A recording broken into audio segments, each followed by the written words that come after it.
and two other men, I don't recall their names. And he said the Prophet ﷺ thought about it, or something has occurred into him. He thought about it. And then Allah subhanahu wa ta'ala revealed this ayah. وَلَا تَطْرُدِ الَّذِينَ يَدْعُونَ رَبَّهُمْ بِالْغَدَاةِ وَالْعَشِيِّ يُرِيدُونَ وَجْهَهُ. Do not expel those who call out to their Lord morning and evening, seeking His pleasure. Do not expel them. This was a command that was given by Allah subhanahu wa ta'ala. It was known, this was in early Islam. The first people to embrace Islam, or from the first people to embrace Islam, Abu Bakr as-Siddiq radiallahu anhu, Khadija bint Khuwaylid radiallahu anha, the wife of the Prophet sallallahu alaihi wasallam, Waraqa bin Nawfal, her relative, he embraced. And those six that Sa'd ibn Abi Waqqas named were also from the early Muslims. As you know, Abdullah ibn Mas'ud was there. He was just a shepherd in Mecca. And he was poor also. He was not from Quraysh. He didn't have anybody there in Mecca. Bilal was a slave at that time. He was an owned slave, Abyssinian, not from the Quraysh or not from the Arab tribes. So they used to sit with the Prophet sallallahu alaihi wasallam. They used to benefit from what he says. You know, they had access to the Prophet sallallahu alaihi wasallam all the time, to his halaqah, wherever he used to sit, to benefit. The mushrikun also used to sit with the Prophet and listen to him. So once they said, kick those out. They are low people, low status people, poor people. They're not from Quraysh. Kick them out from your halaqah so that we can sit with you. So the Prophet ﷺ, something occurred into himself and he thought about it.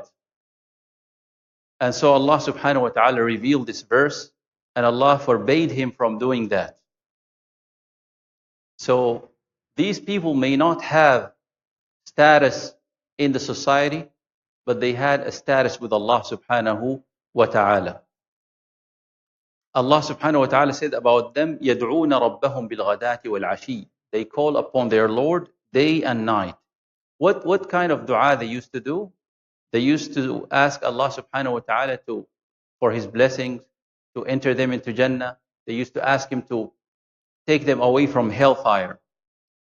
So, and also the dua here means ibadah as well.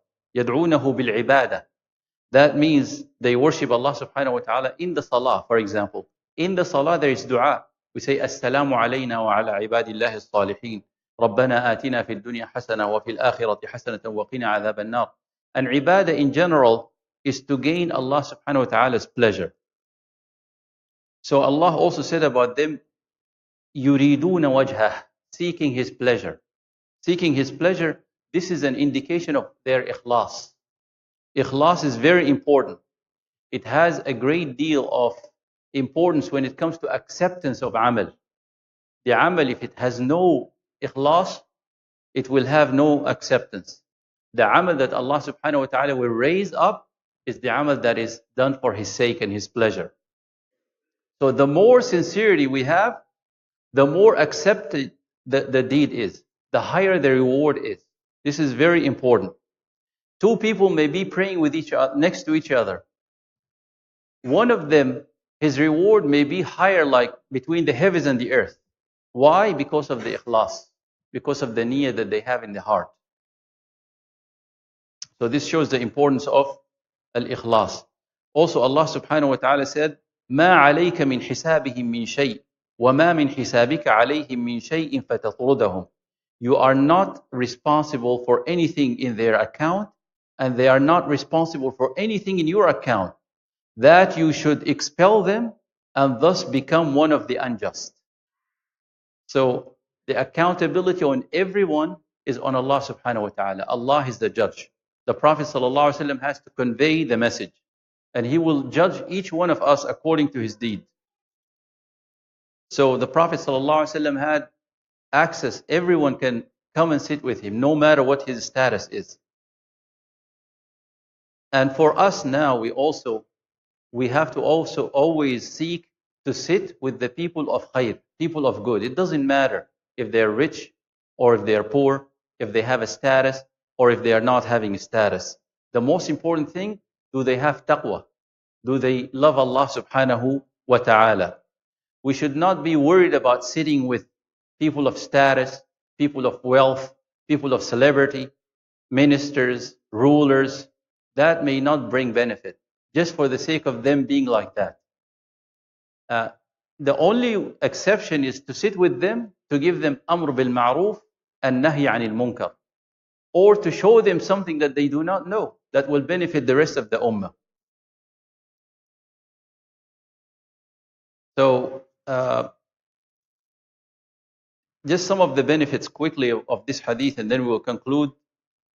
The first people who embraced Islam, or from the first people who embraced Islam, were the poor people, the weak people, people who did not have any status, like Bilal, like Abdullah ibn Mas'ud. These were the kind of people who accepted Islam first. And it is very important to respect everyone and to respect the people who have righteousness and taqwa. And do not make them angry, because making them angry will anger Allah subhanahu wa ta'ala. Look how Allah subhanahu wa ta'ala came to the defense of these people who were sitting with the Prophet sallallahu alaihi wasallam.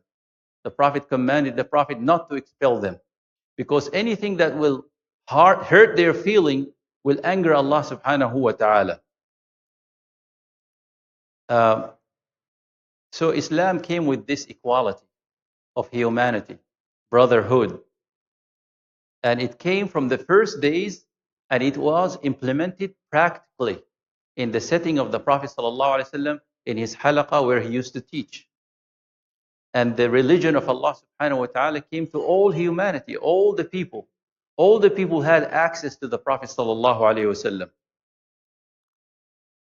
And no one will have any virtue over the other except with taqwa of Allah subhanahu wa ta'ala.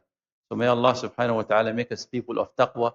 May Allah subhanahu wa ta'ala make us of people who seek His pleasure. May Allah subhanahu wa ta'ala make us from those people who sit with the salihin, people of taqwa, whether they're being rich or poor, people of righteousness and people of good.